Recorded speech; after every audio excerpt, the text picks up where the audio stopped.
In this video, I want to introduce you to the concept of windows and panes. Each has a very specific meaning in Word, and each can be used to work with a document in very helpful ways.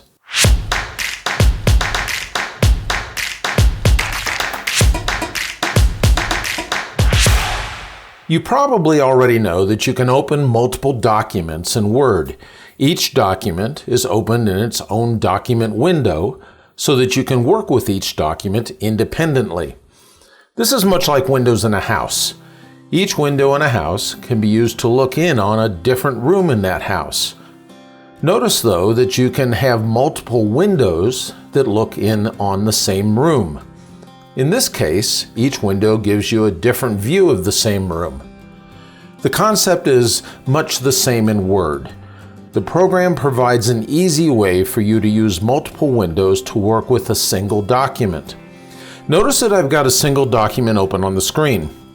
I can see in the title bar the name of the document, which is Alice.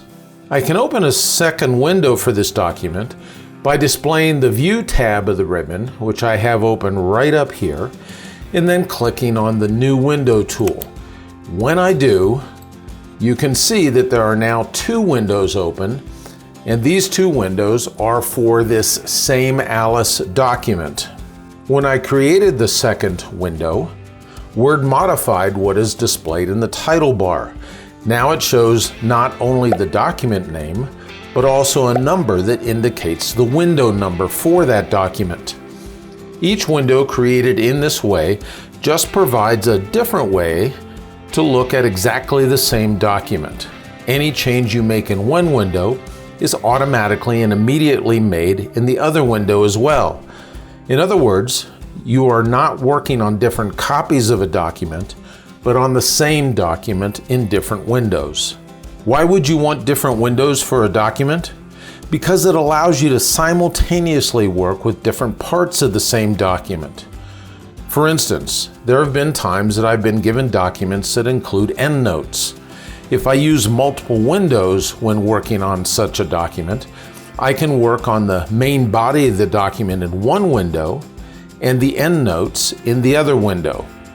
In addition, each window in your document can have a different view in it. For instance, you might view the document in outline view in one window and print layout view in the other. Using my earlier document example, I could easily have three windows open for a single document. One using outline view, one using print layout view for the main body of the document, and one using print layout view for the endnotes of that document. As you can probably see by this point, document windows can be very powerful and very helpful as you are editing your documents, particularly longer documents. Speaking of being helpful, if you find this video helpful, you can help me by clicking the subscribe button near the bottom right corner of the video. And you can be informed of future videos if you also click the bell icon. Now let's jump back to those helpful windows. When you are done working with your secondary windows, you can close them by using the icons in the upper right corner of any of the windows. When I close a window, notice that the title bar is updated to indicate the window number of any document windows that are still open. In this case, we have no additional windows open for the Alice document, so a document number or a window number is not shown in the title bar. It's just the title of the document itself. Remember that getting rid of your secondary windows by closing them doesn't close the document. It just closes the extra windows that you were using for that document. Now let's go back to the windows on our house for a moment. Notice that besides actual windows, individual windows can be divided into panes. It works the same way in Word. You can divide a single document window into two panes. Each pane allows you to work with different parts of the same document. To divide a document window into panes, again make sure that the View tab is displayed. Now you won't find a reference to panes anywhere on the View tab of the ribbon, but you can utilize panes by clicking on the Split tool right over here. When I do click on the Split tool, two things immediately happen. First, Word splits the document window into two parts called panes. Second, Word changes the split tool to the Remove Split tool. After dividing a document window into panes, you can adjust the size of the panes at any time.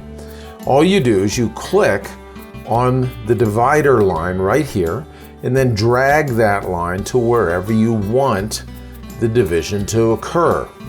When you release the mouse button, the divider bar remains at the point where you released it. Panes are very similar to document windows in that they provide a way to independently view different parts of your document. This means that you can use different views in each pane. For instance, in the upper portion, you may have a draft view in effect, but in the bottom portion, you may have print layout view in effect. Now, if you want to get rid of the panes, you can return to a single window in two ways.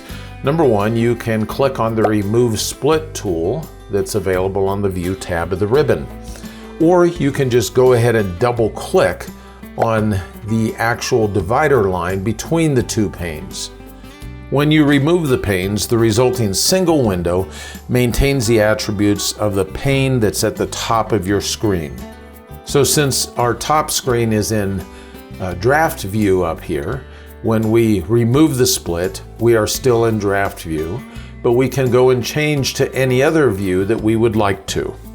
I hope you've enjoyed this video and that you discovered different ways that you can approach editing your documents. Remember that Word allows you to work with both windows and panes, and these are accessed using tools on the View tab of the ribbon. Thanks for spending time with me today.